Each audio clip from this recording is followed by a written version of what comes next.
Yeah, that's good enough.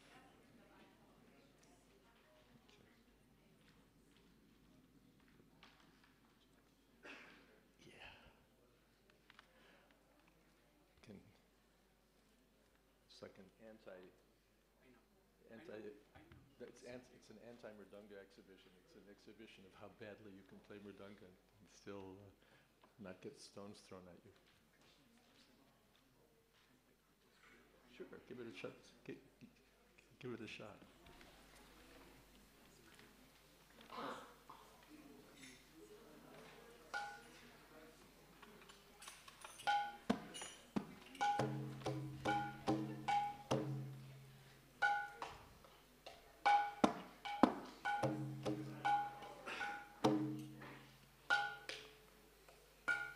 Namo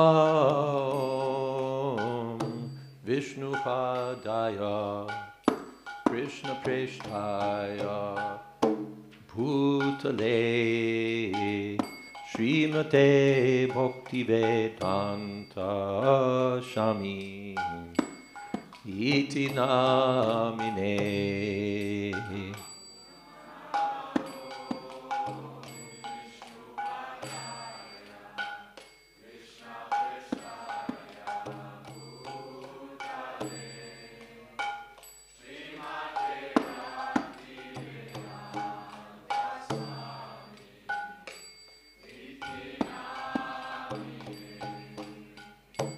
Namaste Saraswate Deve Gauravani Pracharine Nirvishesha Shunyavadi Paschatya Deshatarine.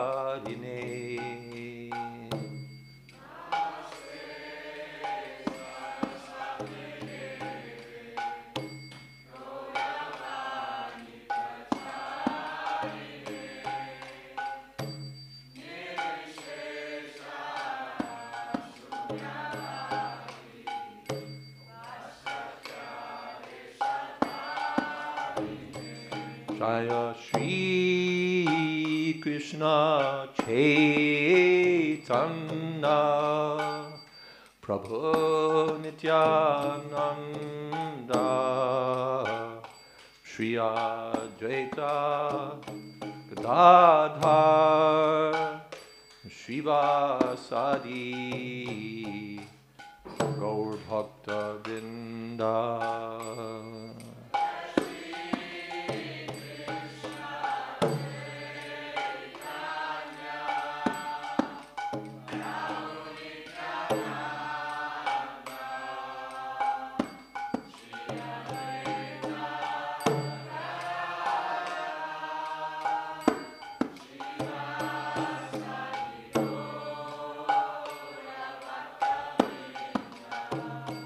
Jaya Shri Krishna Chaitanya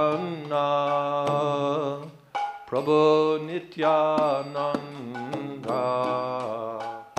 Shri Advaita Gadadhar Shrivasadi Gaur Bhakta Vrinda.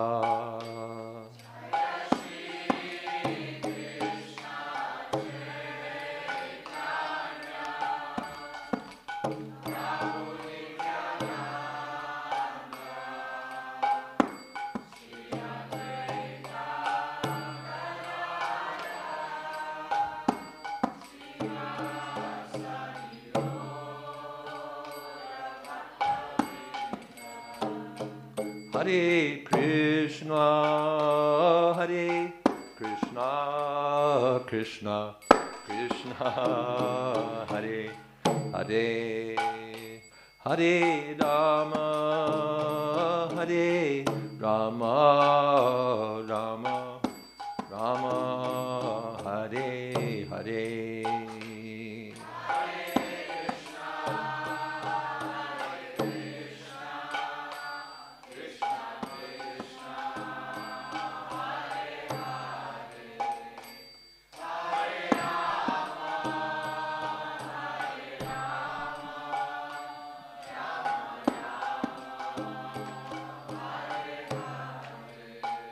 Hare Krishna, Hare Krishna, Krishna Krishna, Hare Hare, Hare Rama, Hare Rama, Rama Rama, Hare Hare.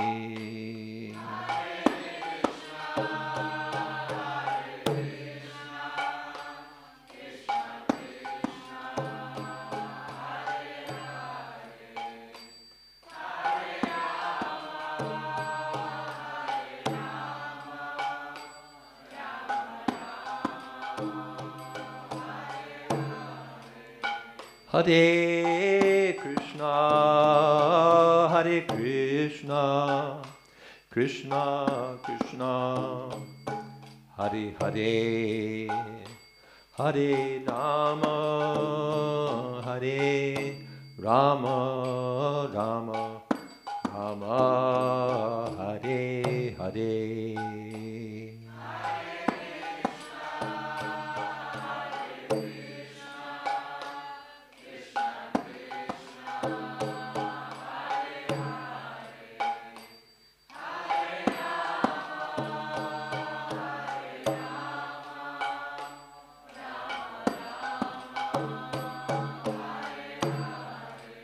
Hare Krishna, Hare Krishna, Krishna Krishna, Hare Hare, Hare Rama, Hare Rama, Rama Rama, Hare Hare.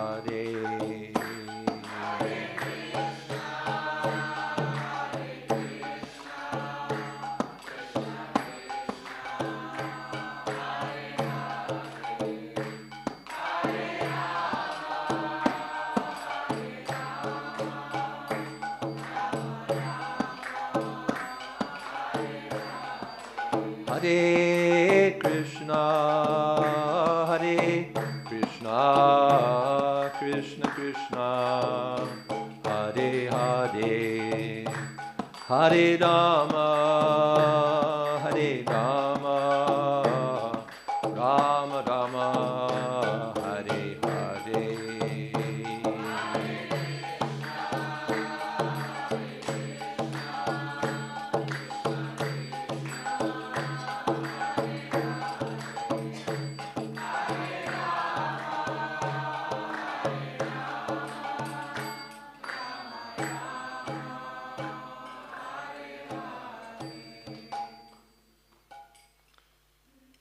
Jai Om Vishnupad Paramahansa Pariprajukacharya Stotra Sri Srimad A.C. Bhakti Vedanta Swami Maharaj Prabhupada Ki Jai, Ananta Koti Vaishnavrinda Ki Jai, Namacharya Srila Haridas Thakur Ki Jai, Prem Sakaho Shri Krishna Chaitanya Prabhu Nityananda Shri Advaita Gadadhar Srivasadi Gaur Bhakta Vrinda Ki Jai, Sri Sri Radha Krishna Gopinath Sham Kund Radha Kundigiri Govardhan Ki Jai, Vrindavan Dham Ki Jai, Navadip Dham Ki Jai, Jagannath Puri Ki Jai, Ganga Mai Ki Jai, Jamana Mai Ki Jai, Tulsi Devi Ki Jai, Bhakti Devi Ki Jai, Samaveta Bhakta Vrinda Ki Jai.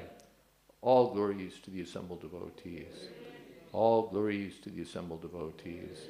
All glories to the assembled devotees. Gaur Premanande.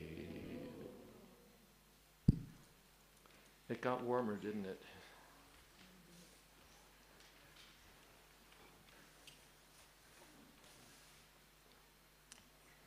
Yes, but not like Italy. In Italy it's 38. Jai. How much does it cost to fly to Italy? You can take a train, yeah? Train you can take? Mm.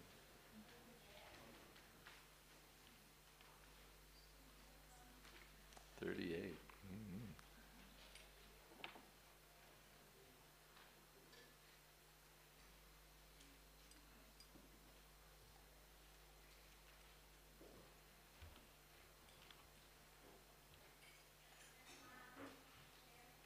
better. Namo Vishnupadaya Krishna Prestaya Bhutale Srimate Bhakti Vedanta Shaminiti Namine Namaste Saraswati Deve Gauravani Pracharane Nirvishesha Shunyavadi Pastacha Deshatarane Shri Krishna Chaitanya Prabhu Nityananda Shri Advaita Gadadhar Shivasadi Gaur Bhaktivinoda Hare Krishna, Krishna Krishna, Hare Hare, Hare Rama, Rama Rama, Hare Hare.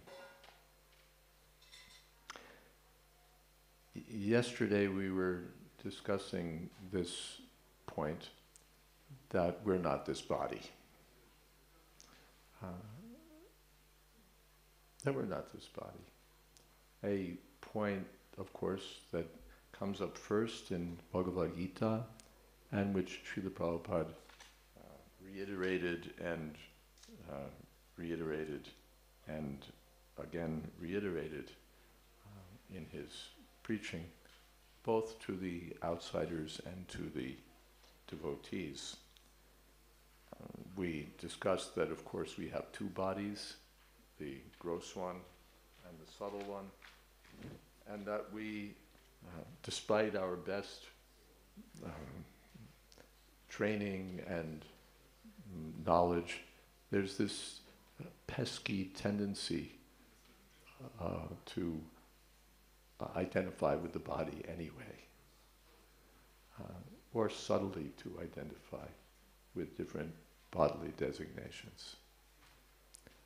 And we discussed Srila Rupa Goswami's definition of bhakti, sarvopadi vinirmuktam tatpratena nirmalam rishikena rishikesha sevanam bhakti ruchate. Bhakti takes place on the platform of freedom from all bodily designations, the platform of pure consciousness. And when it takes place on some other platform, then complications set in. When bhakti is somehow a privilege of a particular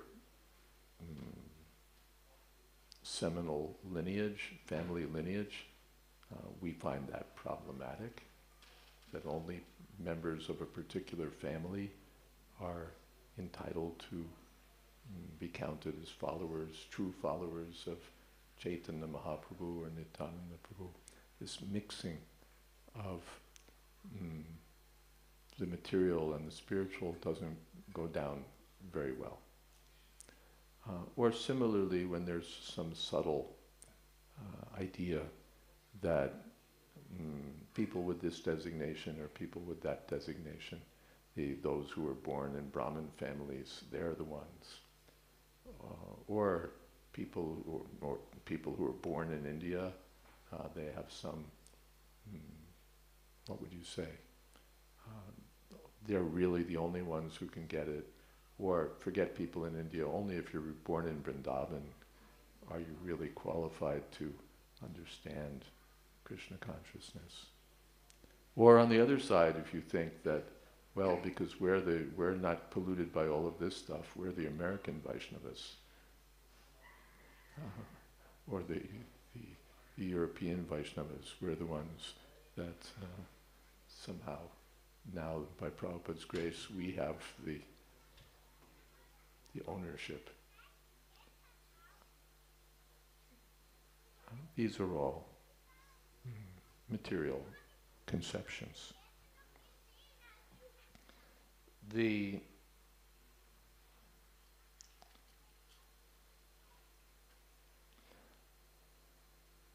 two verses I heard quoted yesterday that are relevant to this. One is Anarthopasamam Sakshad Bhakti Yogam Dhokshajay. Lokasya Janato Vidvam Chakre Satvita Sangita. That anartha means unwanted things, or artha is a very interesting word. It means value, it means meaning. Those two especially. meaning and value. So an anartha is something that has no value, no meaning. So what are those anarthas? Of course, we know pride and anger and so on. But especially anartha means this bodily concept of life. Just that we have this body, that's already an anartha. We're already wearing our anarthas visibly. We're embodied within our anarthas. But then when we identify with this body, anartha,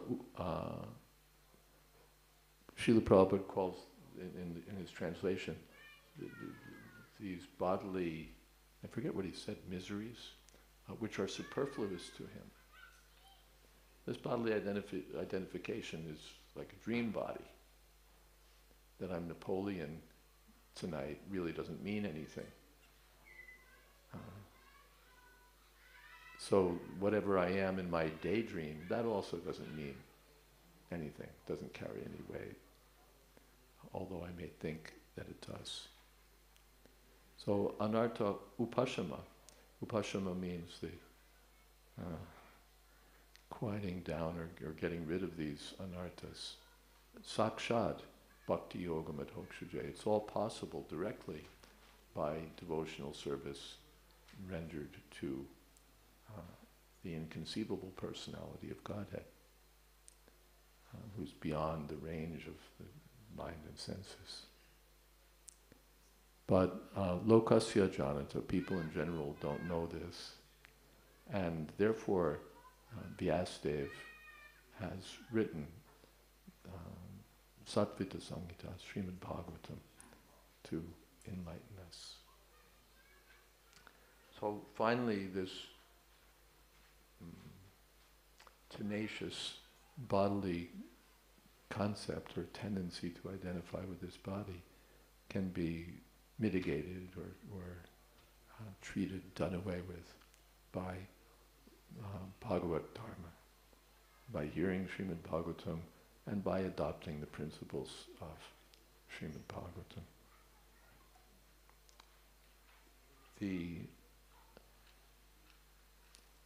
Another verse that I heard yesterday that was relevant, Bhaktir Parasyanu Bhavo Viraktir Anyatracha, that the sign of genuine devotional service is that it will result in detachment. It will result in detachment.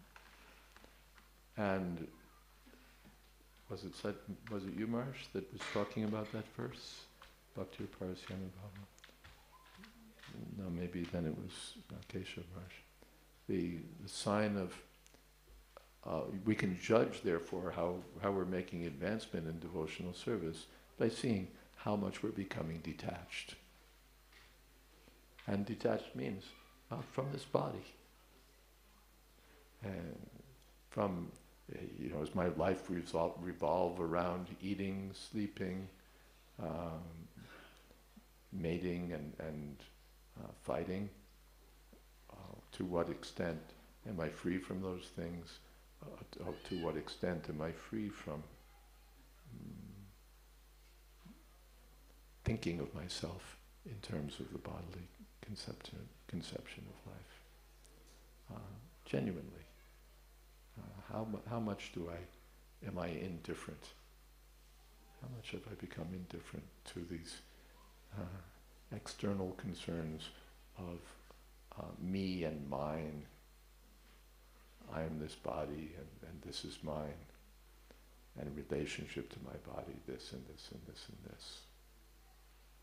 This is a more reliable index of our spiritual advancement than things like tears in the eyes and shivering of the body, or it's more reliable index of how advanced others are. And shall I get polemical? Sometimes we want to project an image of ourselves as being advanced by dressing a certain way, by carrying ourselves in a certain way, by using certain language, by what else might we do? Displaying certain skills where I must be advanced. To give a gross example, I was talking with Sacinandana Maharaj about this yesterday. I know some well-reputed kirtan leaders who are, great at kirtan and great at hashish. So there's some incompatibility there. And what is that incompatibility? It means there's still some attachment in terms of the bodily concept of life. And so even though I might project a really great kirtan, an experienced person or a person who's well informed will see, well, what is that kirtan? It's good that you like to chant Hare Krishna, but it would be better if you didn't like to smoke hashish after the kirtan. So there's devotional service, therefore, is a process. And it's not just that we sort of pull out one piece of the process and leave it at that. But systematically, if we follow, then anarthopasamam sakshat, the anarthas will diminish and will become what we're supposed to be. Will become what we're supposed to be, ultimately become pure devotees of Krishna, ultimately get out of this material world and go back to Godhead. But even in the short term, we'll become standard devotees who rigidly follow the four regulative principles, devotees who chant Hare Krishna regularly, devotees who have a taste for hearing and chanting, and who regularly do so, and who like to associate with devotees, and who don't like to go to the movies, who don't like to eat all rubbish, who don't like, all the things that materialists like, because either because they know better, even if I like it, I'm not going to do it, because I know it's a trap, or I just don't even like it. It's like, why would I go there? Well, these are signs of advancement. The first sign of advancement is that we, and what happens? Brahmabhuta prasannatma. This is the first, Prabhupada said, the first sign of a Krishna conscious person is that he's jolly. Brahmabhuta. Brahmabhuta means that I no longer identify with this body, I identify as spirit soul. It's not devotional service, this is just the first installment. I know I'm not this body.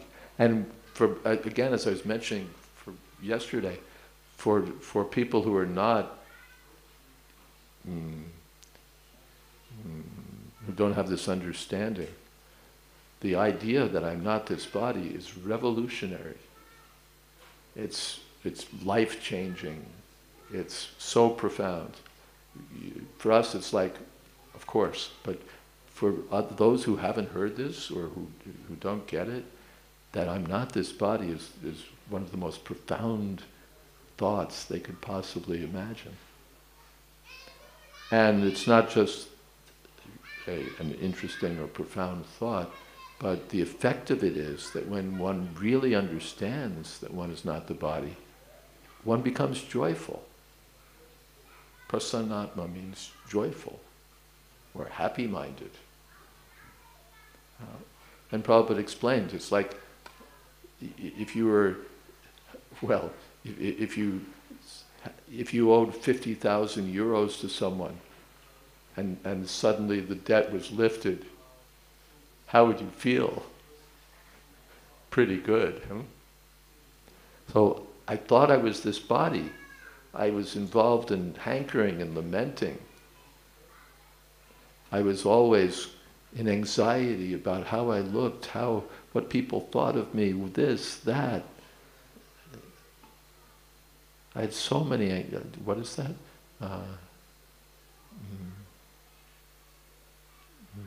Prahlad Maharaj says that, Bhagavad Gita, up to the end, their anxieties, chintama parameyam cha, pralayantam upaj, till the end, we're in anxiety and so many things, all because of this body. Arjuna was in anxiety, not anxiety, in crisis, because he thought he was this body. So as soon as we understand that we're not this body, we become joyful. This is like, wow.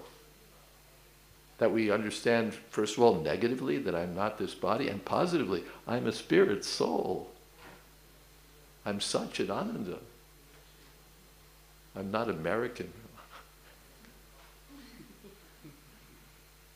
I'm not any of those things. I'm a spirit soul. How happy that is. Nashochati nakankshati. One gets freed from all causes of lamentation. One gets freed from all hankerings. Oh, if only I had this. If only I had that. Oh, if only she would come back. Oh, if only. One gets freed from all, because that had, what does that have to do with me? That was like my body and the dream and all of that illusion. Now that that's gone, I have nothing to hanker for, nothing to lament about. Sama sarveshu bhuteshu, I can see all circumstances equally, or I can see all living beings equally. And that's the platform from which one can move forward. Mad bhaktim labate para, in devotional service to Krishna. So this is our starting point. This is our starting point, but it's such a solid and so crucial, as we said yesterday, to the world situation even. The whole world is fighting under this illusion of the bodily concept of life. Not the whole world. Nations are fighting, friends are fighting, corporations are fighting, brothers are fighting. Everybody's fighting over this bodily concept of life. So, what do? This political action, that political action. If people simply can come to this one understanding, just this one understanding, that I'm not this body, I'm spirit soul, their whole life can dramatically change, individually, on family level, social level, international, every level. So this is crucial to our self-understanding and crucial to our spreading of Krishna consciousness. And I'm going to stop here for now and see what thoughts or questions you might like to raise. Yes? I just wanted to make maybe a comment and then a question. I practiced Krishna consciousness for a very long time. I mean, not very long time. It seems like a very long time. And still, sometimes I'm not joyful. So that means that even though I even preach the philosophy and to others, to tell them you're not this body, but I'm still not, like you said, what I'm supposed to be. You've been practicing for quite some time now, and still sometimes you're not joyful. No, I'm totally identified, especially with my subtle body. So, what do I do? What do we do? We still think we've been practicing, and still we're not joyful. Still we're thinking we're this body. Oh my goodness! What a sorry situation, huh? I mean, there are moments where I have, of course. You do have moments when you're happy. Yes, but when I have realizations, but still they come. And it comes and goes. Sometimes we have realizations, and sometimes we have realization only of how unrealized we are. Yeah. Well, there are different things that can be said. First, of course, we have advice from Rupa Goswami, utsaha nischayad dharyat, that remain enthusiastic. Why? Because I'm following the right method. The doctor said take, 2 pills twice a day and you'll get better. So I'm taking my 2 pills, I'm taking it twice a day. He didn't say I'd be cured in 2 days, it's a 7-day course. So I'm following the right method. He's a good doctor. I have confidence. So we have confidence that we're following the acharyas, we're following Shastra, we're not following somebody's mental concoction. We've seen that the process has produced such wonderful results in others, even our contemporaries, to say nothing of previous generations. We've seen the examples.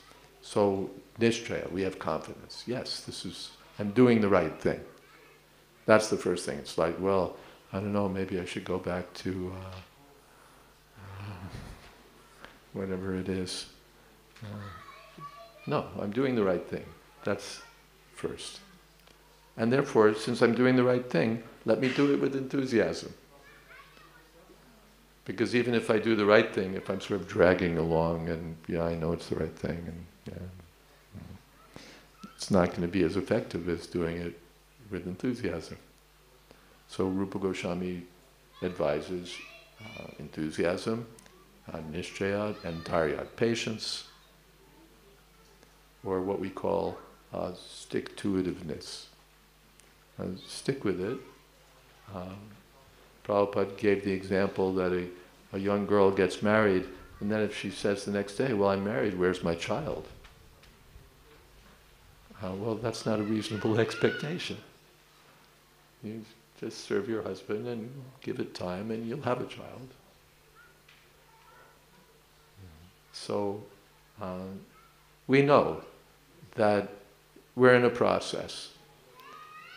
And where are we coming from? Millions and millions of lifetimes of material entanglement. And we've been practicing for quite a long time now, 10 years or 20 years or whatever it is. That's just, it's long, but it's not so long. And we can consider what benefits have we gotten? Because that's also there, that sometimes we think I'm not making any progress. I don't know why I'm doing this. It's like I'm just as miserable as I was. But if you look, Prabhupada has a purport that we should always remember what we were. If you get disappointed about where you are, just think about where you were. Would I trade? Would I go back to being in that level of anxiety and confusion and ignorance and everything else? Would I want to go there again? Sometimes we ride on, we fly somewhere, and if we're not paying attention, it takes a while before we realize that we're already at 10,000 feet. It's not immediately perceptible. And then you look and say, my goodness, we've already taken off. So we can see that also, that sometimes if we don't take a full check, we fail to appreciate, well, my goodness, I'm already free from this and free from that, and I have a little taste for that, and for this, and I have this, and I have that. So many gifts, really. Those of us who are here at the Mangal Arti, would I rather have been somewhere else? No, really, I wouldn't. It was so nice. And what was it? Just, Hare Krishna, and they waved some stuff around, but such a wonderful experience. Or those of us who weren't at Mangal Arti, we were doing something else in service of Krishna. So how fortunate we are. So we can keep track of that. Utsaha Nishchaya Dharya. And so with a little patience. I've made some progress already. I'm sure I'll make more progress. I just have to be patient. And tat tat karma pravartana. We should know what the principles are that we should follow, and we should follow them very sincerely. Starting with the basic rules and regulations, no intoxicants, no gambling, no meat eating, no illicit sex, especially the initiated devotees. We should be following these things. And chanting regularly, again, the initiated devotees, 16 rounds, those who are not initiated, as much as possible. If you have a quota, yes, this is my quota, I stick to it. And all the other things that are, what is that? Anukul yasya sankalpa, pratikul yasya varjana. Whatever's helpful, let me do it. And whatever's not helpful, the hell with it. Rupa Goswami gives that advice. Anukul, if it's helpful for my cultivation of Krishna consciousness, then why not? Let me accept it. And pratikul, if it's unfavorable, why do I want to do that?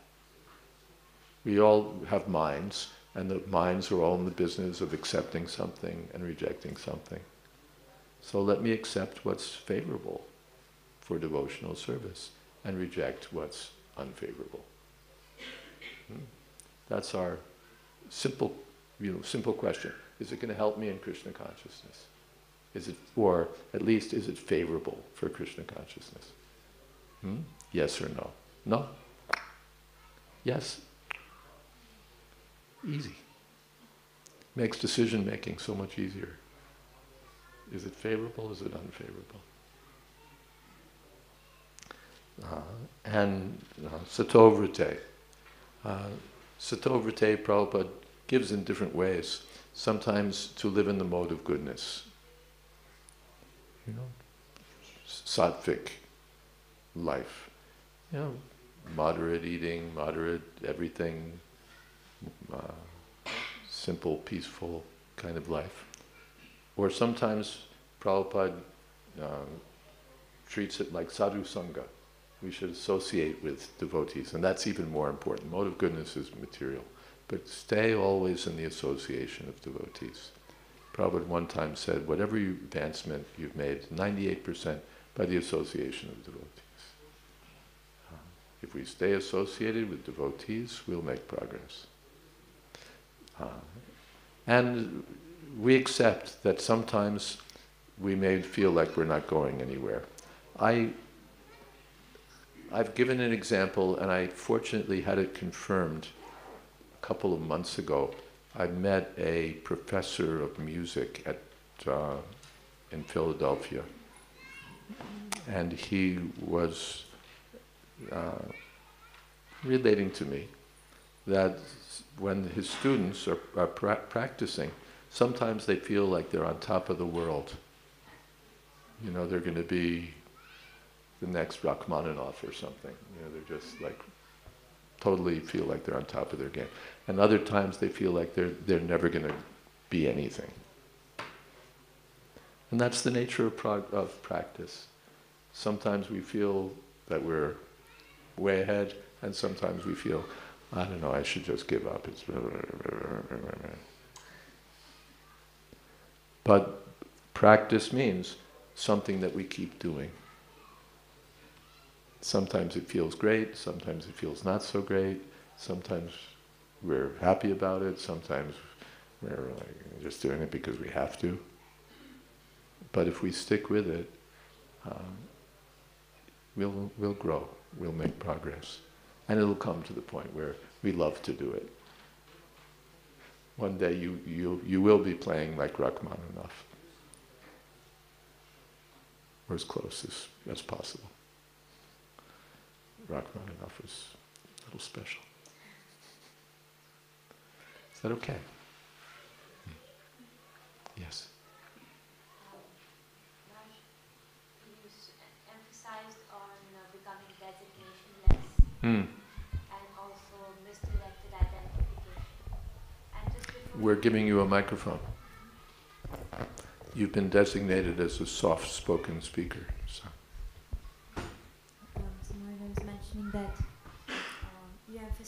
And you're going to hold it real close, right? Yes. Becoming designation-less, and also this aspect of misdirected identification. And you said how nations are fighting with each other, even brothers are fighting. The nations are fighting with each other, and even brothers are fighting with each other on the basis of these factors. And just before you began, I read a quote of Srila Prabhupada on my phone. And Prabhupada was talking about how Krishna consciousness is the answer to everything. Is the ultimate? Is the answer to everything. Answer to or everything. The solution, actually, Prabhupada said. That solution to everything. And this is something I have pondered upon even before. And of course, given our institution, I can understand the fact that Krishna consciousness is the solution to everything. But it is also a sad fact that not everyone would join the institution or want to partake in the institution. Okay, let's recap so far. That we've talked about becoming designationless, and we've been hearing that Krishna consciousness is the solution to everything. Yes. But we see that not everyone's going to join this institution. Yes. And then I'm wondering, for people outside of our institution, how do we get this point across that Krishna consciousness is in fact the solution? How do we get across to people who aren't members of the institution that Krishna consciousness is a fact? First of all, what do you mean by the institution? I was thinking of our movement ISKCON. What does that mean? When I think of, I'm kind of relating my thoughts to how it is a solution. To how Krishna consciousness is a solution. Yeah, I understand that. And Krishna consciousness is a solution. For example, for problems relating to hunger, we have food for life, for example. I don't really agree, but that's a different thing. Okay, so, I mean, in my limited understanding, there are limbs in our ISKCON movement which in a way also kind of cater to the problems. Solving the problems. Okay, let's talk about a few things. First thing is, when we speak of the institution, what does it mean? You know, what do we do for those poor, benighted souls who don't live in an ISKCON temple? Are they non-members of our institution?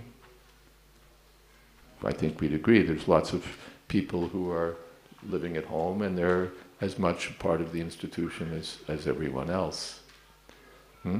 But then beyond that, our institution, which is an interesting word, we can do a seminar on institutions sometime, but it's very broad in how far it reaches out. If you're reading our books, you might be a member of our institution from one point of view. If you're chanting Hare Krishna, you heard someplace that this is good and you started singing it. Are you a member of our institution? Maybe you're already somewhere in that institution. If you're associating with the devotees in some way, if you come to some of the programs, are you a member of the institution? So you can make the institution very broad, which isn't to say, well, that means there's no such thing as the institution, that ISKCON is some sort of fable and that it doesn't really matter. I'm not saying that, but I'm just saying that ISKCON exists not only in its corporate sense or in the very real sense of its temples and farms and projects, but also in the sense of all the influence and effect that it has spiritually on the people whom it touches in one way or another. And in that sense, the institution can spread very, very easily. If we just count heads, who agreed to get initiated, who agreed to join the temple, we may see just a very small section of people who are actually on the way to Krishna by the influence of ISKCON. Okay, so that was one thought. And so give those people more and more Krishna consciousness. What do we do for people who aren't members of our institution or who are on the outer borders? Give them more. Give them more. Give them more books, give them more prasadam, give them more festivals, give them more invitations, give them more association, give them more and more and more and more. Give. That's the first thing. Second thing is that I don't really subscribe to the idea that we're solving the problems of the world by anti-hunger programs or any other kind of philanthropic endeavor, pro-vegetarian campaigns, any other philanthropic activities that we're reputed to do. I don't really see that these are seriously ways of solving the problems of the world. I've seen logos on ISKCON trucks, freeing such and such city or such and such state from hunger. That's rubbish. According to karma, there's always going to be hunger. There's always going to be, like, free America from disease. You're crazy. Janma Mrityu Jara Vyadi, they're going to be there no matter what. Not that ISKCON is going to have a campaign and in 25 years the world will be free from disease. There was some, you'd call it a cult, there was some organization of followers of somebody or other, and they had a project. This is going back to the 19-somethings or others. Free the world from hunger in our lifetime. That was their goal. I think some of them are already dead. The rest of them will be. The rest of us will be. And hunger will not be gone. Jesus, one of his followers, a lady was anointing his feet with a kind of costly ointment, and someone criticized, I guess it was Judas, somebody criticized that ointment could have been sold and the proceeds could have been used for the poor. And Jesus said, the poor you'll always have with you. I'm only here for a few days.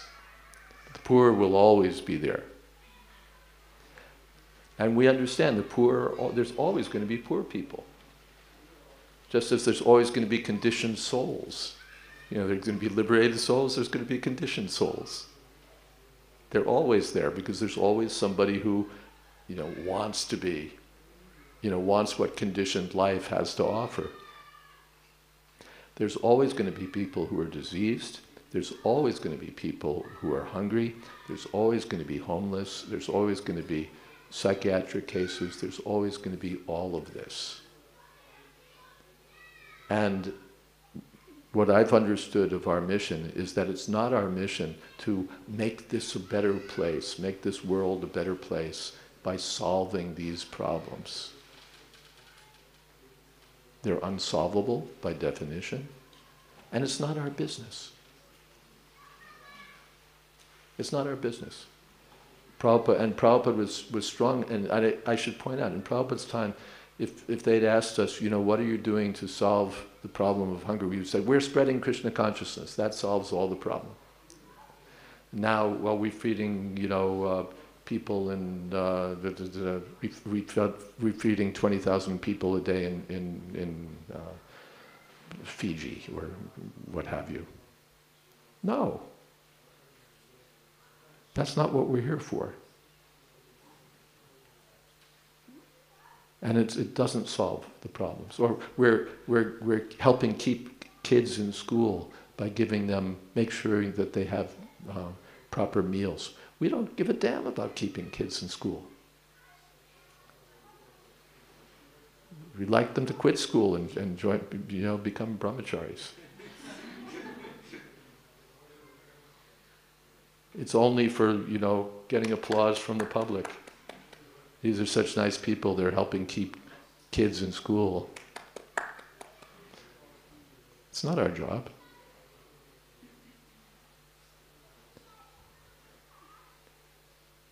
Chaitanya Mahaprabhu,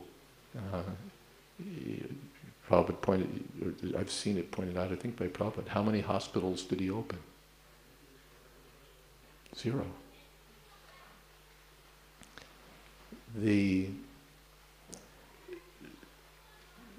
Food for Life, by the way, wasn't started by Srila Prabhupada, although sometimes it's historically misrepresented as having been started by His Divine Grace. He did encourage, however, very strongly, distribution of prasadam, and especially in Mayapur.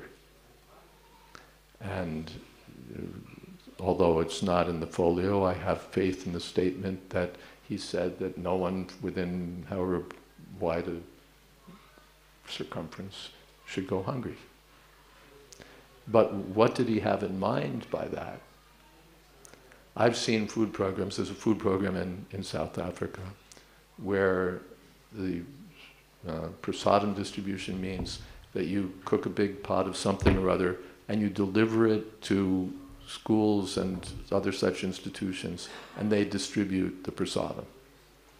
And we rack up the numbers. We fed 20,000 kids. We fed 30,000 kids. Okay, great. You're helping solve the hunger problem. What was Prabhupada's program? Prabhupada said that we should distribute prasadam at our temple. Jayadvaita Maharaj wrote to Srila Prabhupada that there was a, what do they call it, typhoon in Bengal, and we went out with the boat and we fed the hungry villagers, and we got a lot of appreciation for that. In the future, should we do this sort of work? And Prabhupada wrote back and said, no. He said, it's good, distribute prasadam, but we should distribute at our temples or where we go with Sankirtan, not at the emergency place. That's what he said.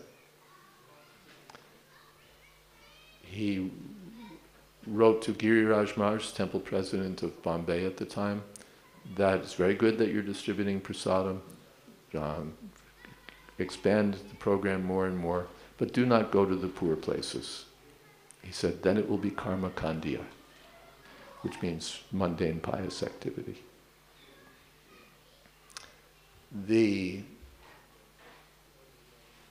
In Mayapur, those who've been to Mayapur, perhaps you've seen there's what they call now the Sulabh kitchen, big building with lots of space for prasadam distribution toward the side of the road.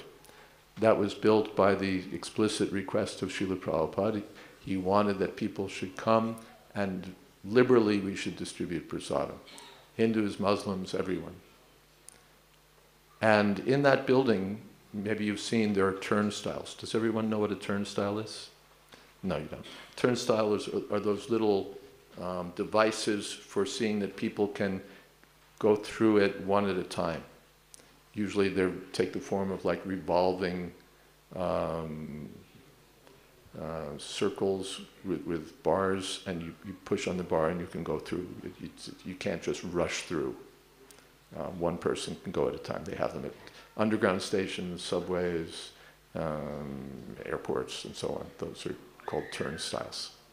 So there are turnstiles in that building. Why? Why are there turnstiles? Loud, loud? Count the people. No. Why are there turnstiles? Crowd control. That's what I thought. You know, the Bengali villagers, when they start pushing, whoa. I thought for sure these turnstiles are for crowd control. No. And you're not going to guess, so I'll tell you why they were installed. This was told to me by Madhu Sevita Prabhu, who was a brahmachari in Mayapur at the time. Srila Prabhupada gave the instruction to the devotees running the program that they should distribute to people, the people should come and be seated nicely, and give them as much prasadam as they want. Give them as much as they want. Fill them up with prasadam. But you should not allow them to take any prasadam out. You know, the Bengali ladies with their saris and a little tiffin underneath. He said you should not allow them to take any prasadam out, then they will mix it with their fish and it will be aparad. He said, so you should check. So the turnstiles were installed so that the devotees could check to see that no one was bringing prasadam out.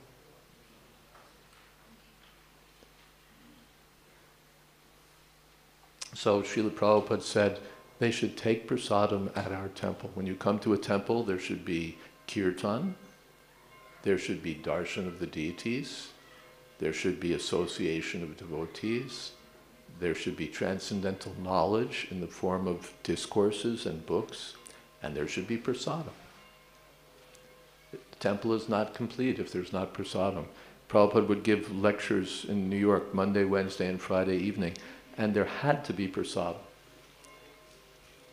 Prasadam meant it was all right if there was just like a little tray of apples or something, little pieces of apple. But the program had to have prasadam. Prabhupada insisted that without prasadam, the program is not right. And the more you can increase prasadam distribution, wonderful. But he said they should come to our temple. Not that we go to the emergency spots where we're dropping off, save the world food in schools and orphanages. In Baroda, I should mention, I like to mention, in Baroda, our temple there, our temple president Basu Ghosh has a wonderful program. They have a big lawn. The temple has a big lawn. And every evening they make a big pot of khichdi. Big. And people donate to sponsor that khichdi. And sometimes the donors come and serve. And everyone is welcome. Rich people, poor people, everyone can come. So in the evening, people come to the temple, they see the deity, they hear the kirtan, they get prasadam. That's our idea. Ideal program.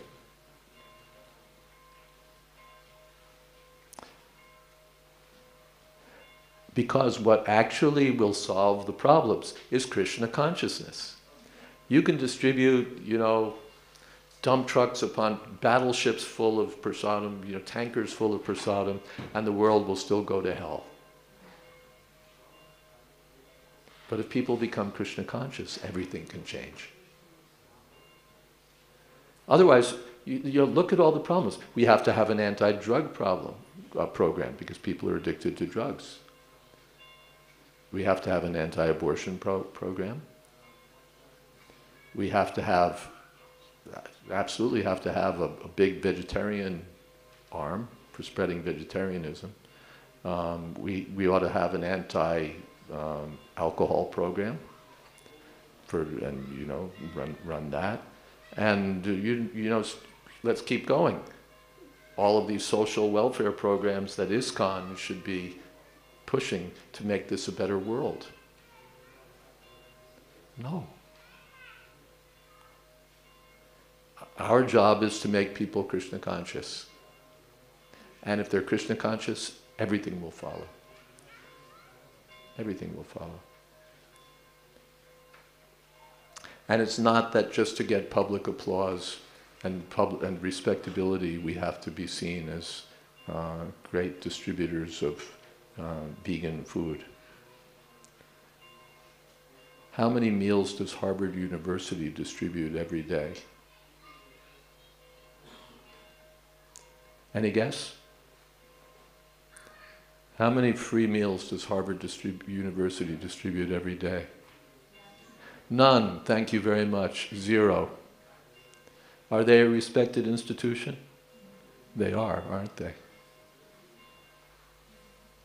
But they're respected for doing what they're meant to do. They're one of the world's premier educational institutions.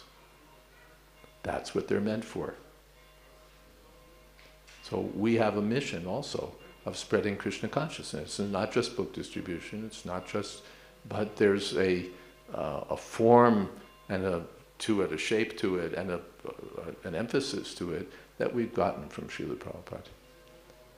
And his emphasis was on kirtan, prasadam, book distribution as one package, not that we're seen as just welfare workers and now our business is complete.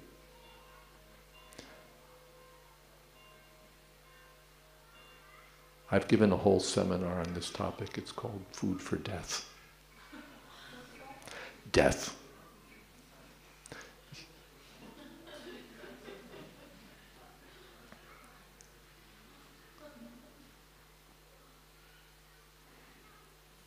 I was in Bombay. I didn't mean to go on about this, but since you invited me. I was in Bombay one time. There'd been a earthquake in Gujarat, and there was the hoarding, the billboard of Sonia Gandhi at the time, pleading with people to be generous to help the afflicted people of Gujarat. Well, of course she's doing that because she's a politician.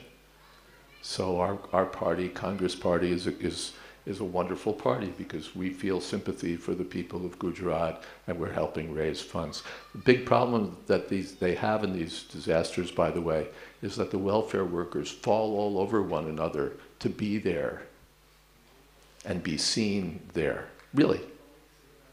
Really, trucks can't get through and so on because there's so many groups that assemble to have their pictures taken, feeding the afflicted people or helping them with their medical problems or whatever.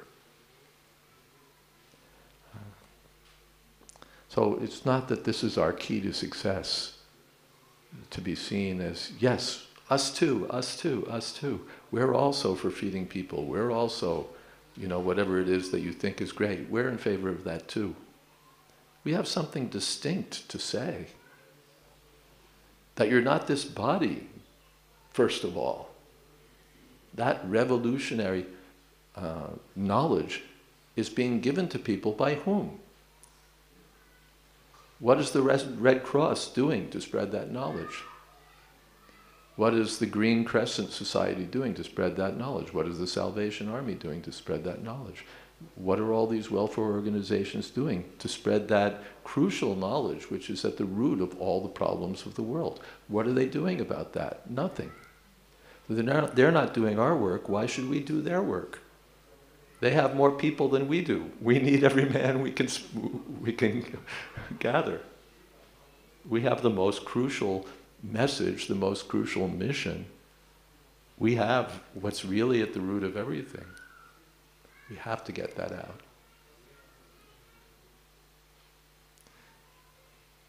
Anything else on this? Yes.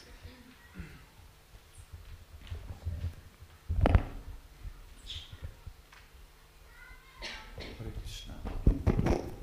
So we know we are not the body, but how we should act in this world. So we are still have responsibility according to our body.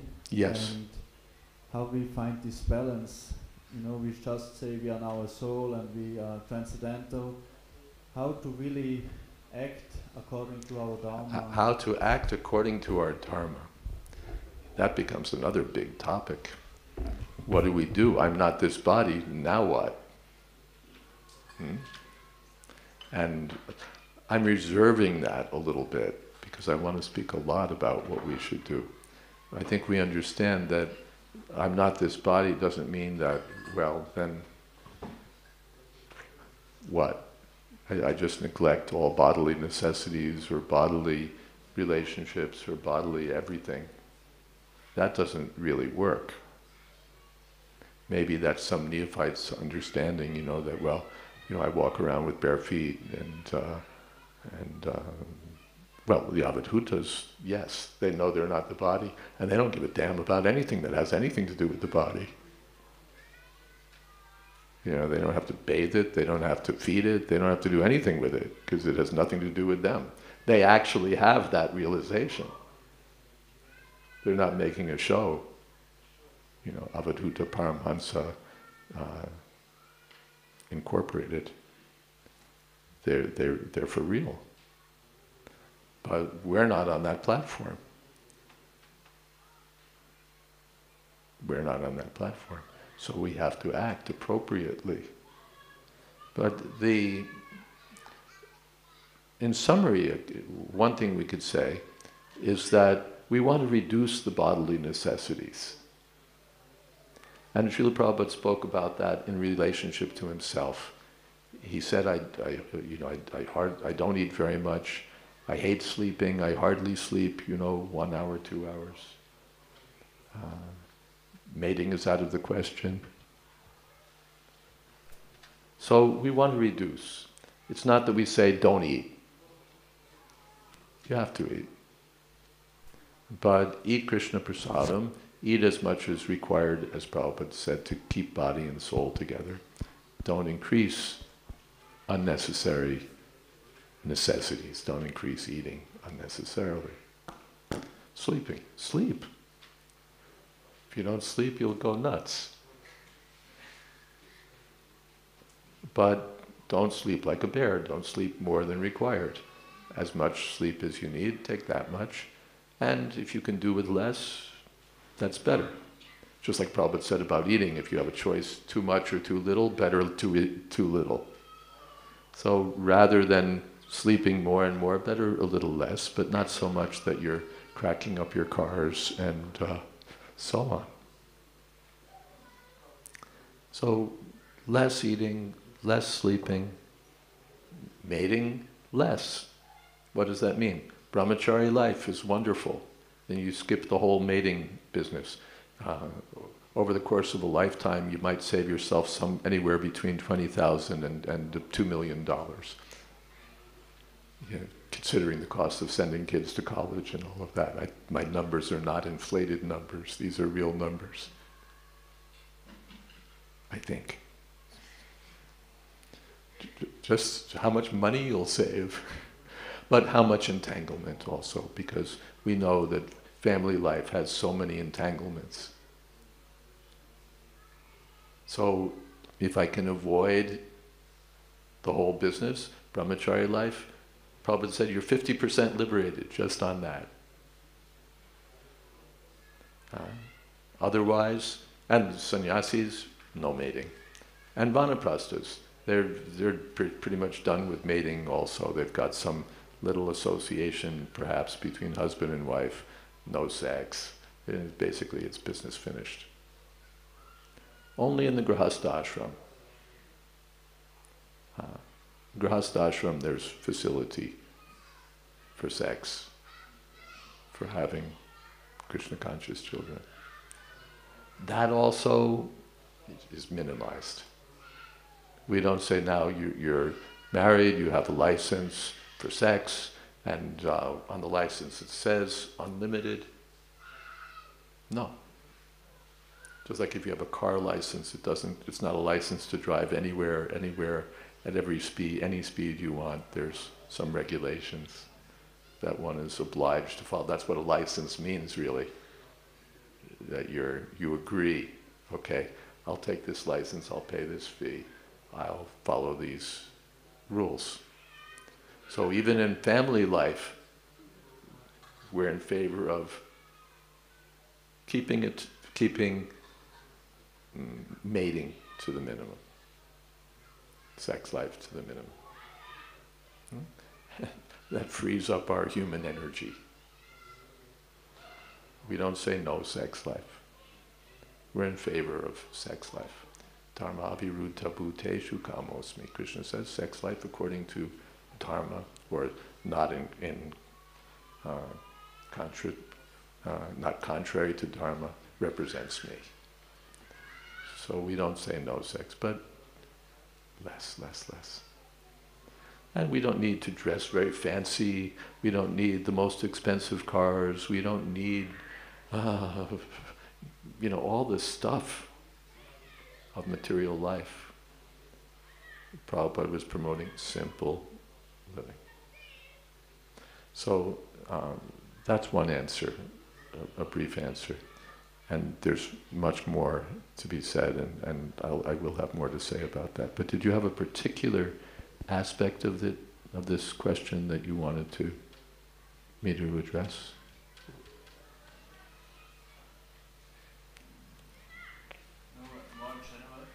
Okay. Yeah. Okay. The principle. Yeah. Okay. Yes, is that it? No, you're just carrying the microphone. Okay, you're the servant of the speakers. Here's your next speaker.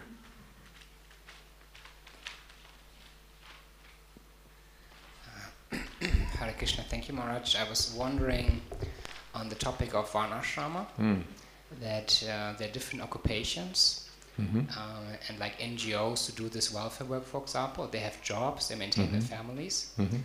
How do you, and also maybe some devotees are politicians or authors, filmmakers, and so on.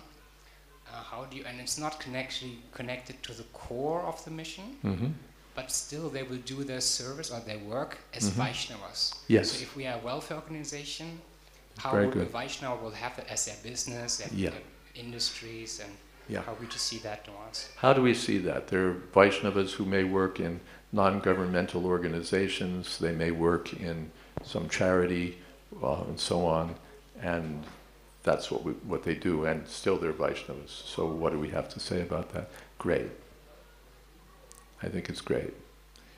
As part of your occupation, you know, what would be better, you know, selling video games or helping people who need psychological or social help? Sure. It's very good. Very good. But let's be realistic about what this is. This is my job. This is my occupation. This is what I do to earn money and keep dal rice and chapatis on the table. This is my occupation, and I've deliberately sought out an occupation that's very consistent with my spiritual goals. And so this is what I do, and it makes me feel good, and at the same time it brings in money. I think that's great. Let's take Bhaktivedanta Hospital. Bhaktivedanta Hospital means you have all these wonderful devotees, really wonderful devotees, and they're doctors of various kinds, and they've gotten together to do a hospital where, first of all, they have the association of the other devotees, so you know, this doctor and that doctor, they're together serving as Vaishnavas. They have the opportunity to, not only have the opportunity, they take the opportunity to give Krishna consciousness to their staff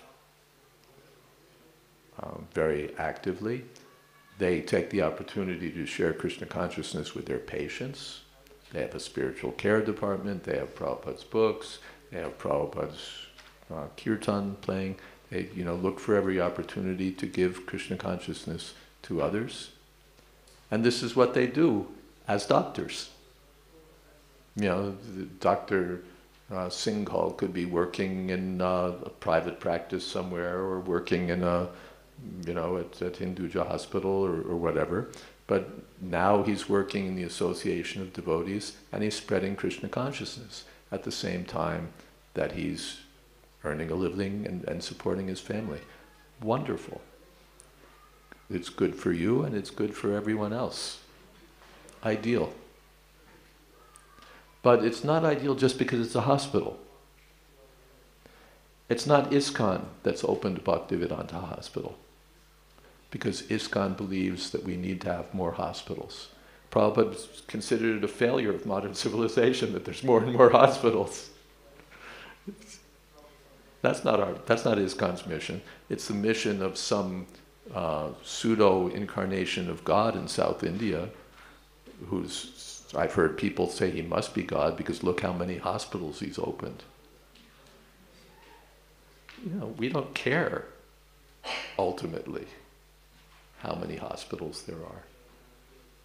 And the world needs another hospital. No. But these wonderful devotees are doing a wonderful job, and they're serving Vaishnavas also. I go there, and everything complete. But if they were mechanics, and if it were Govinda's garage, and they were helping all these people in distress because their carburetors and their engines and their, you know, body parts were damaged, And in the garage there was always kirtan playing, and every customer of the garage got a Bhagavad Gita. That would also be wonderful. It's not that you have to be a doctor, and that because it's a hospital, it's a wonderful thing, and this is ISKCON's contribution to the world. If you do a garage, do it for Krishna. If you're doing whatever line of business you're in, do it for Krishna. And yes, if you can do something good, that's the other meaning of Shato Vrite, to have an occupation that's in the mode of goodness. So whatever it is that you do, if you're helping the environment, if you're doing this or you're doing that, whatever it is, fine.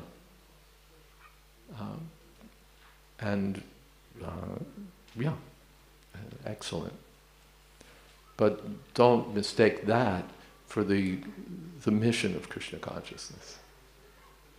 That ISKCON exists to have garages or hospitals or orphanages or drug counseling centers. There was some attempt, you might remember Rupanuga Prabhu, I think, was involved, just sort of a germ of an idea of having drug counseling and that sort of thing.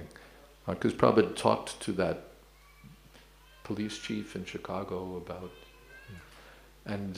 about sort of helping with these practical problems. And so the devotees were sort of wondering how to do it. And Prabhupada, basically, the program was make these people devotees. Because when they're devotees, then you solved all the problems. And Prabhupada made that propaganda, that your government is spending so much money to try to get these young people to stop taking drugs, and I'm successful at it. Because they joined the Hare Krishna movement, automatically they stopped taking drugs. We didn't open, anti-drug centers, we opened Hare Krishna temples, and everyone who joined stopped taking drugs. And became bright-faced and became vegetarians and, all the other good things. Prabhupada gave the example of the goldsmith's hammer and the blacksmith's hammer. And the goldsmith's hammer goes toot toot toot toot toot toot toot toot toot toot toot toot toot toot toot toot, and the blacksmith's hammer goes wham. And Prabhupada said our process is the blacksmith's hammer, because in one stroke we handle all the problems, and especially your birth and death problem. That's the problem, our forgetfulness of Krishna problem, which is the underlying. If you solve that problem, all the other problems go away. Every other problem goes away if you get freed from material existence and go back to Godhead. And Prabhupada gave an example of that. He said, suppose you go to visit some big man. It would have been Mr. Birla back then. Some big millionaire. And you meet him, and you meet his sons. And then some days later you're driving in your car, and you see one of those sons on the street. And he's dressed like an urchin, just in rags, and he's tapping on your window, begging for food. So if you just give him food, if you roll down your window, you give him a piece of bread, was that good? Did you do him a favor? Were you kind and compassionate? You don't do that. You roll down your window and say, wait a second, I know you. You're the son of Mr. Birla or whoever the big man is. Get in my car. And you drive him back to his father, and all his problems are solved. He won't have a food problem. If he has a psychiatric problem, his father will help him. You just bring him back to his father. That's what you do. So that's our job.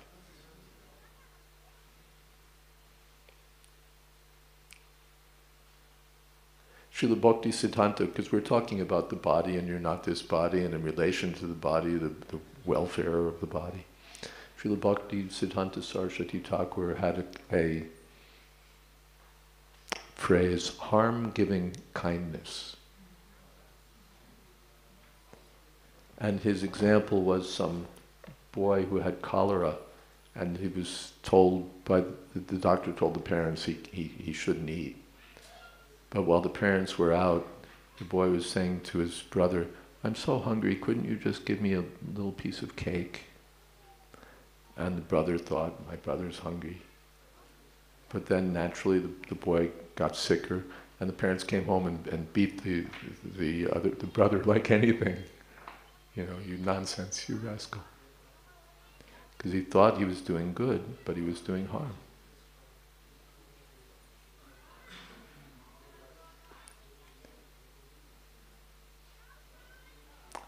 Yes. Yes, yes. Hare Krishna Maharaj, thank you very much for a nice talk. Can you just clarify, I read somewhere that Bhaktisiddhanta Saraswati Thakur mentioned about the charitable works, like, you know, something implying, I was trying to look for it, I couldn't find it right now, about, making sure that, it's good to help, the people who need clothes and food and this and this and this and that. If you can just put it into context for me from what you're saying. We heard that Bhaktisiddhanta Saraswati Thakur said that it's good to see that people have clothes and medical stuff and so on. Here's what I know about it.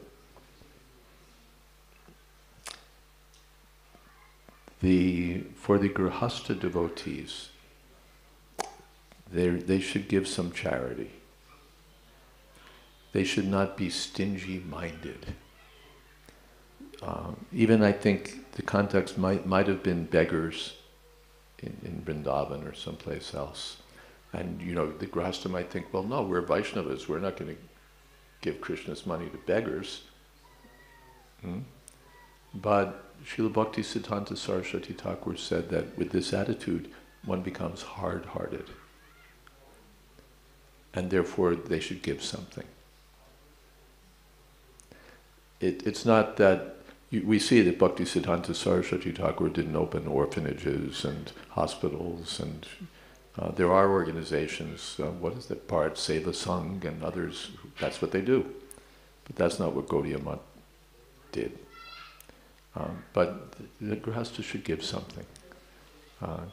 They should be, even Prabhupada, I was reading the other day, some musician was playing, and the devotees, Prabhupada passed by, I think, the musician. He was just a mundane musician, he was playing something. And Prabhupada told the devotee to give him a contribution. And then later it was asked that why, Prabhupada, why did you tell us to give a contribution to that, mundane musician? Prabhupada said, because we have enjoyed his music, we owe him something. So, in that way, devotees shouldn't be so, and then I make a big moral thing of that I won't give these money for this, beggars and so on. But then I'll spend it on my own nonsense. New curtains, new pillows, new this, new that, for my household comfort. And I won't give the beggars any, Krishna's money. So then we become stingy householders.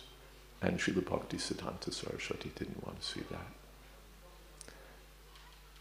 But Prabhupada, in fact, it's like a cardinal principle of family life that grihasthas should give charity. For other orders of life, there are other things emphasized. For the grihasthas, charity is very important. Charity is, what is that? Yagyadana tapas chaiva pavanani manishina. Even for learned people, to performing yagya and austerity and charity is purifying. So the grihastha life in particular is purified by charity. Even Krishna says, if you can't do devotional service, still give charity. And he gives it in two, this is 12th chapter, in two installments. Best of course is just to be a spontaneous pure devotee. That's best. Just be Krishna conscious and forget everything else. That's first class. Second class, I'm not spontaneously Krishna conscious. Let me follow the regulative principles so that I develop the desire to become Krishna conscious. Below that, well, I'm not there, I'm not going to follow the regulative principles. All right, then do something for me. Do something for me, work for me.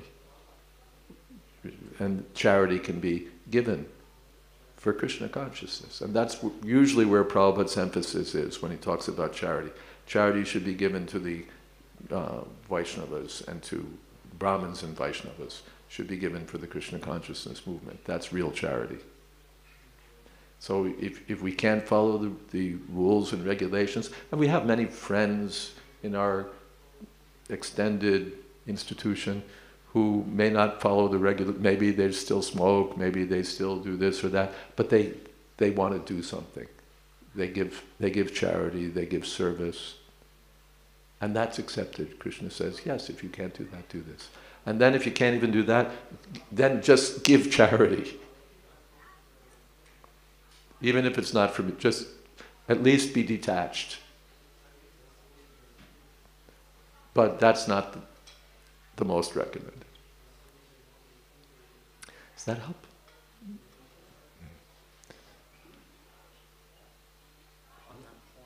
On that point. I had heard that actually quite recently I heard that another part is if you're a grihastha and you earn money, you should give something because then to prevent yourself from becoming too attached to your own. Oh, you should definitely, if you're a grihastha, you're earning money, you must give some. Not only some, Prabhupada, usually, and it's in every one of Prabhupada's books, how much should you give? 50%. 50%. Wow, that would change the face of householder life. 50%. It would also change the face of sannyas life too, but that's another story. Well, the householders started giving us 50%. We'd have a lot to use for Krishna's service. But, so 50%. And someone said to Srila Prabhupada, what if we can't give 50%? Prabhupada said, give what you can. It wasn't 50% or die.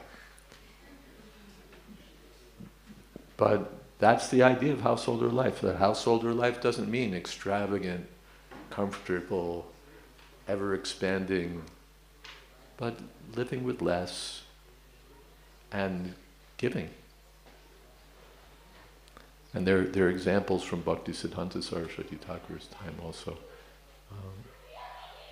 Should I talk about Professor Sanyal? It's a nice example, isn't it? That Prabhupada had one godbrother, Professor Sanyal, Nishikanta Sanyal. And he was involved in the publishing department, editing and writing also for Srila Bhakti Siddhanta Saraswati Thakur. And Srila Bhakti Siddhanta Saraswati Thakur was funding him because he was also a professor, but I guess the professor's pay wasn't that much, and Bhakti Siddhanta Saraswati Thakur had a lot that needed to be done, so he was giving him a stipend. And Professor Sanyal was so reluctant. He would take so less that his wife would sometimes have to go to Bhakti Siddhanta Saraswati, the children have no this or the children have no that. And he would see to it. But Professor Sanyal himself, he was so reluctant that how can I take Guru Maharaj's money?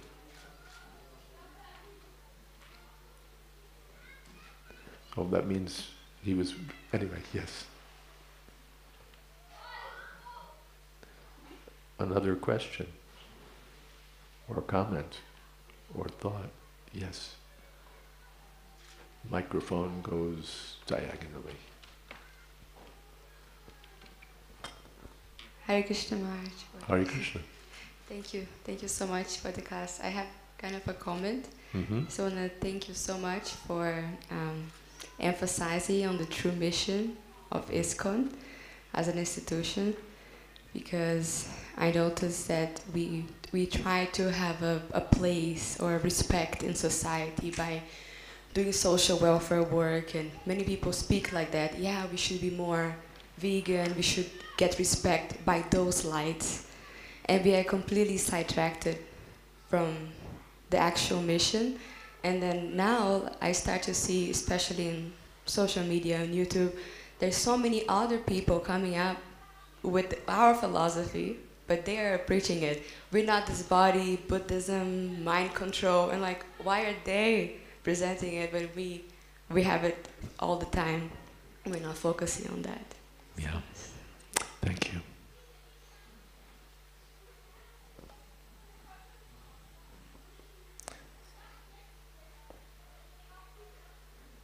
If we just, and it's amazing, you know, anyway, yes, if we just stick to what we're supposed to do, if we just stick to what we've been asked to do, and try to do it well, it will work magic.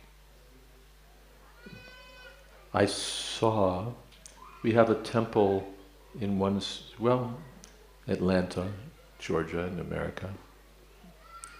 And the temple's been there for a long, long time. And they have a congregation and they do nice deity worship and they distribute some books and all good. Mostly Indian congregation.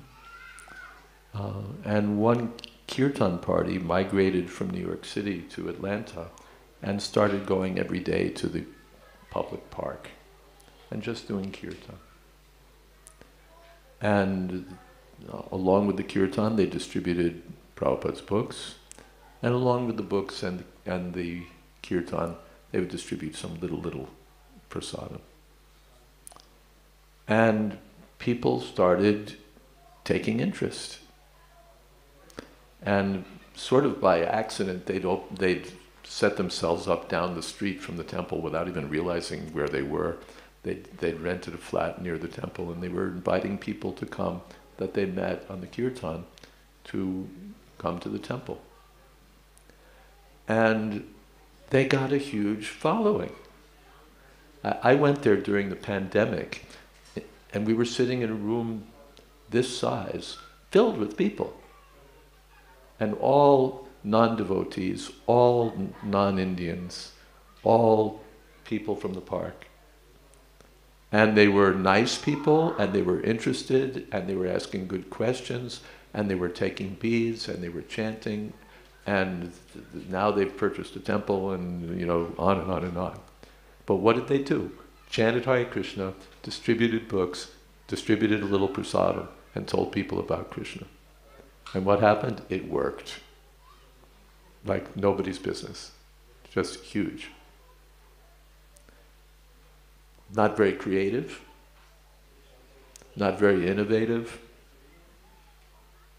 no special bells and whistles there. Kirtan, prasadam, book distribution, and then when they came to the program, they would speak from Bhagavad Gita and Srimad Bhagavatam.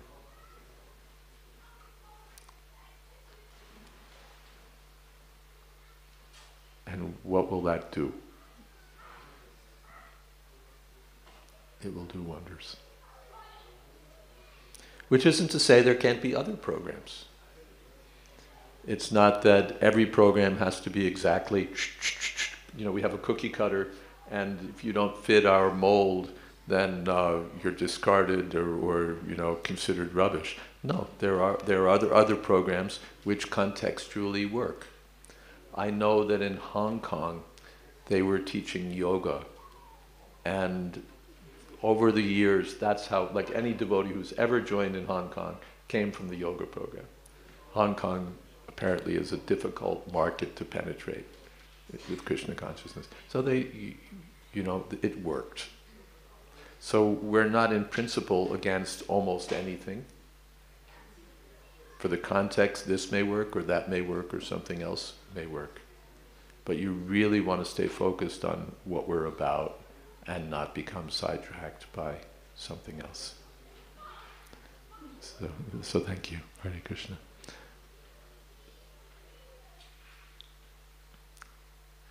Yes, way in the back.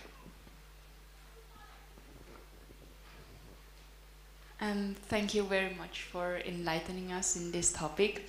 I have to say I was thinking that it is quite important to do these little steps, like in these little steps to like animate other people to eat less meat or doing good things, like help other people in if they're needing help or something like that. And I thought that if like the society is changing a bit towards the good, it is very good, and we aren't able to do it like you said with the black hammer. And but I now understand that it is much more important to just spread Krishna consciousness, because this is the this solves every problem, right? But still I have some attachments to this step-by-step way. So how can I like lose this way of thinking? You were thinking that sort of helping people become vegetarian and helping people in other such ways was good, and now you see that spreading Krishna consciousness is more inclusive and more important, but still you have some attachment or interest in some of the step-by-step things. So yes, what should you do? Before I also thought that it is the main thing to do that, but sometimes it's like not so practical to just do it the right way. Sometimes it's not so practical to do it directly. And you're right, there are circumstances where kirtan is really not going to work. The former Soviet Union might be an example. You weren't really going to go to Red Square with your kirtan party. That would have been madness. So then you have to do something else. And whatever else you do, if it brings people to Krishna consciousness and they start chanting and everything else, then you scored. So good. We're not so... there's a word. What is that word? I haven't used it in a long time, that's why I've forgotten it. Does someone remember their Greek history? There was a fellow who used to waylay travelers and invite them to sleep in his bed, which was made of iron. And if they were too short, he would stretch them. And if they were too long, he would chop off their legs. There's an English word has come from that, and which word I've forgotten. But we don't want to be like that, where we just have one bed, and if you don't fit in that bed, we either stretch you or cut off your limbs. We have room for flexibility where flexibility is appropriate. So there may be places where we do something different, where we do something innovative, where we do something to reach people that we might not otherwise reach. I don't want to be so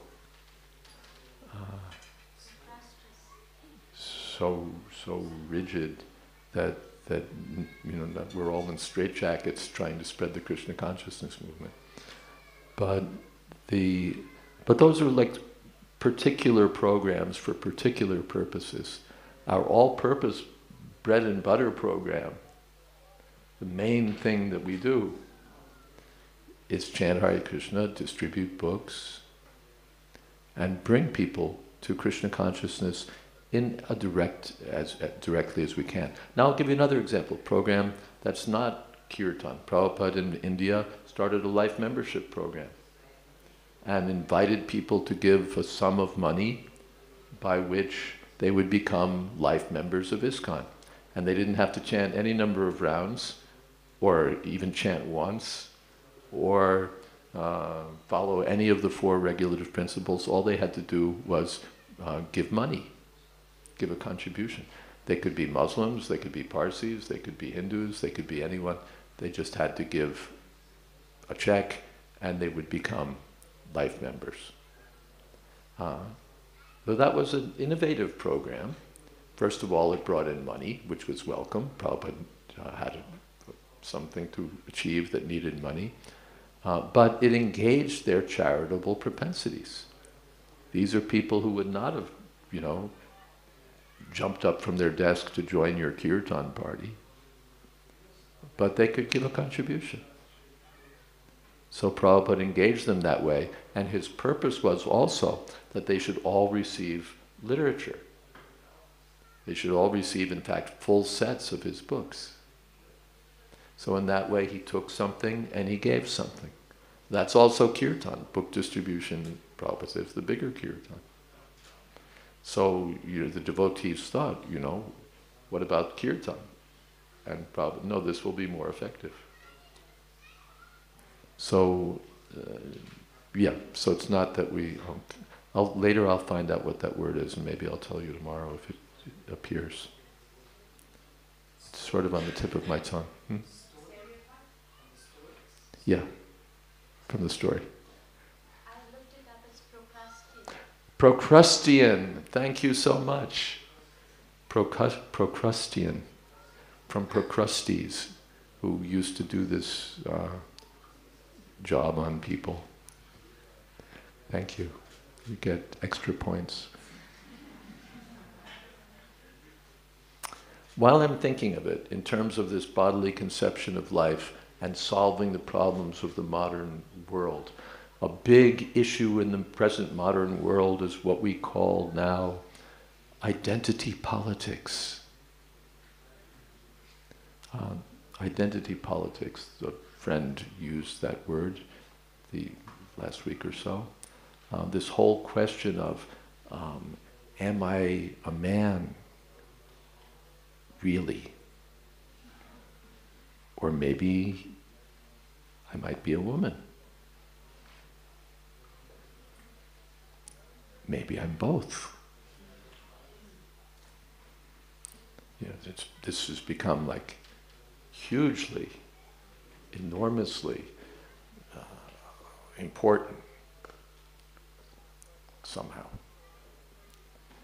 And I went to the American Academy of Religion conference, the premier conference of religious scholars in America. And in their program guide for the year, we apologize so profusely that we didn't have same-sex bathrooms available last year, and we're doing everything we can to, or that some of you people in the trans community felt inconvenienced, and we're so sorry. We're so sorry about all that. So this has become like a huge thing. And do we have something to say about this? What about gay pride, and what about trans and this and that? Yes, we have something to say. You're not this body. For crying out loud. Neither this one, nor that one, nor in between, nor both, nor none of the above.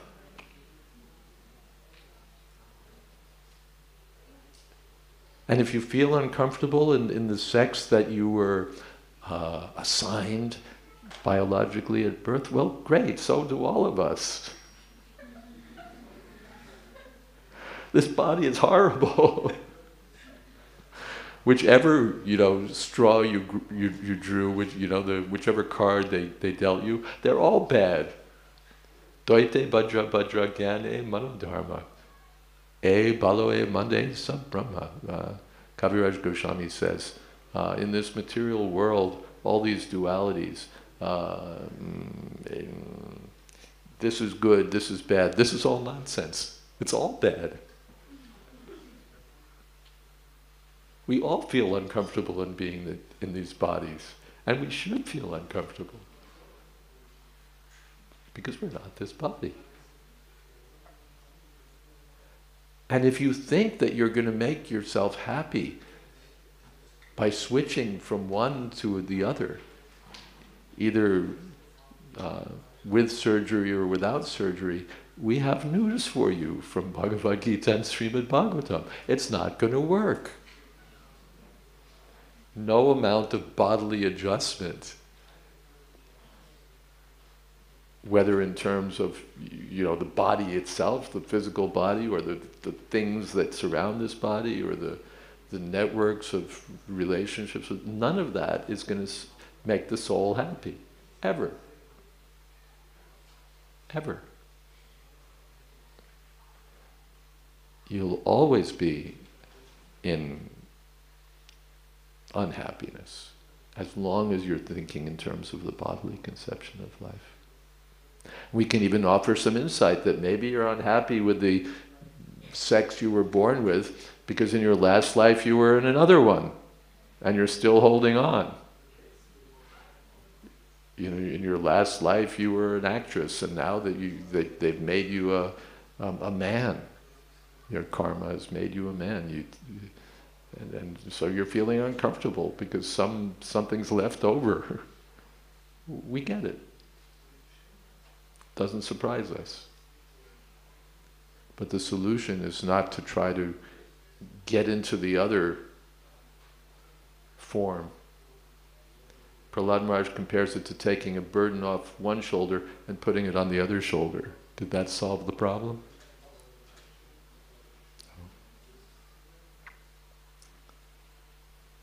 So, Brahmabhuta, when we come to the spiritual platform, then we'll be happy.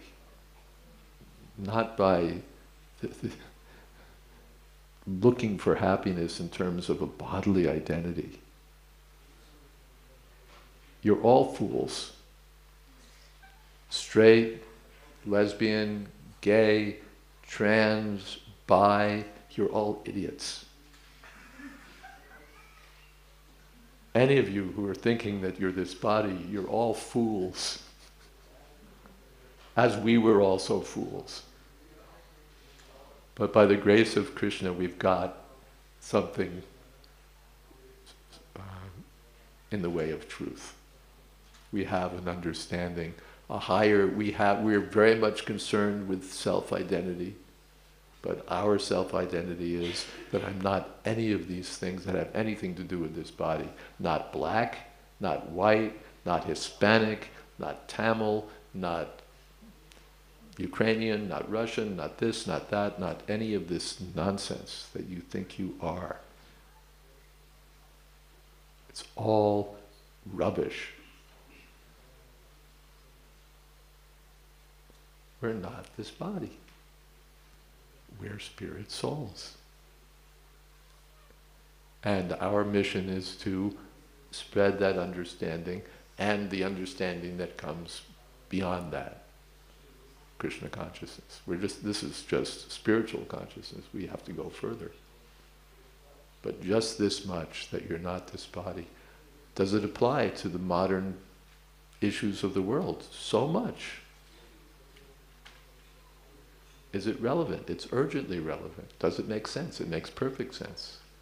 Does it solve the problem? Yes, it solves the problem. So whomp. Blacksmith's hammer. Anything else? No. Good. I haven't taken a vow to go all the way to one. We can stop here and we can have a little kirtan for 6 minutes or so. Yeah?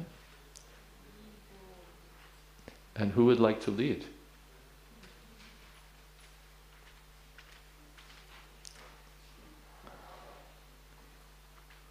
I'll appoint someone.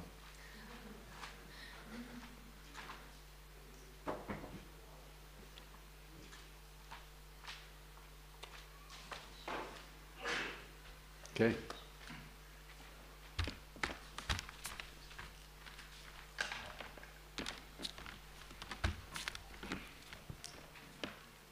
This is our practical I'm not this body music. Surpassing all lesser platforms, including physical, mental, and intellectual.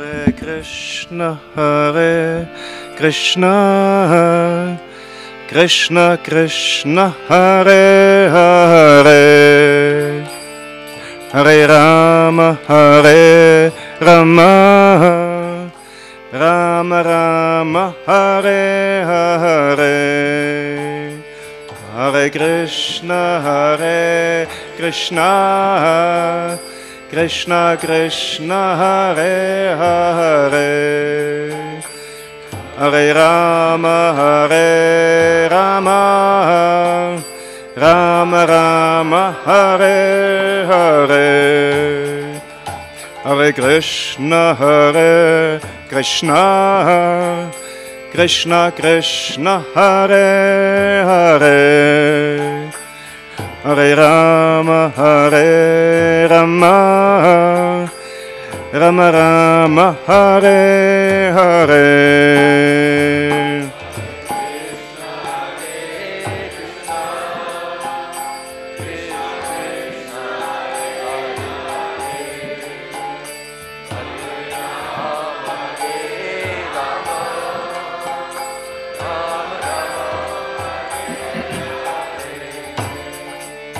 Hare Krishna, Krishna Krishna, Hare Hare, Hare Rama, Hare Rama, Rama Rama, Hare Hare.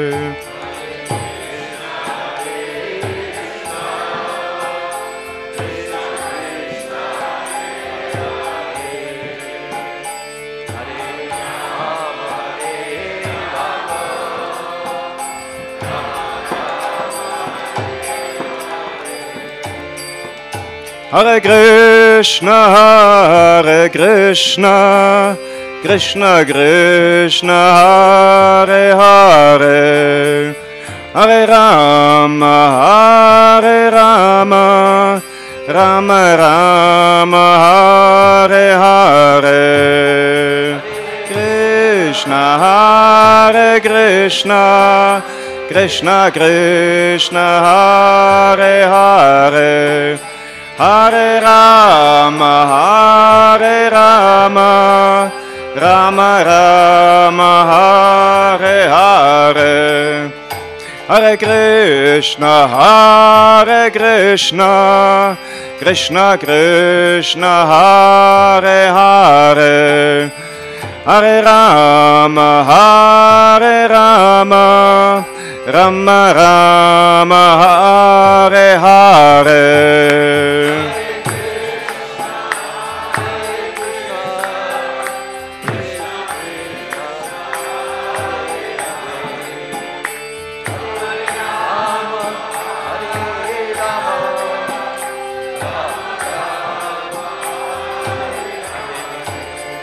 Hare Krishna, Krishna Krishna, Hare Hare, Hare Rama, Hare Rama, Rama Rama, Hare Hare.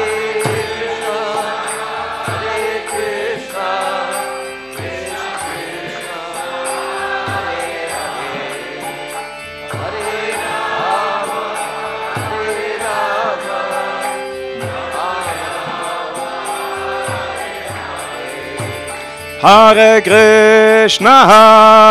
Krishna, Krishna Krishna, Hare Hare, Hare Rama, Hare Rama, Rama Rama, Hare Hare.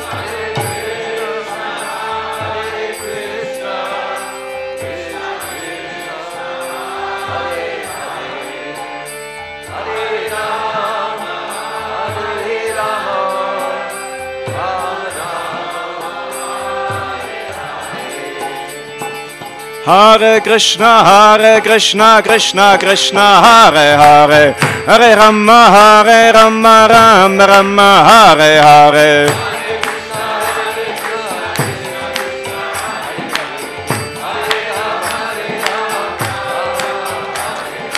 Hare Krishna, Krishna Krishna, Hare Hare, Hare Rama, Rama, Hare Hare.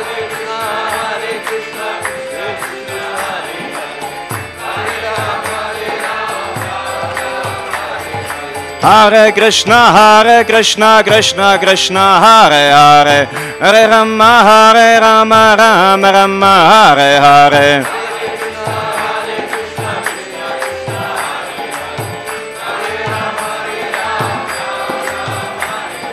Hare Krishna, Krishna, Hare Hare, Hare Rama, Rama, Hare Hare.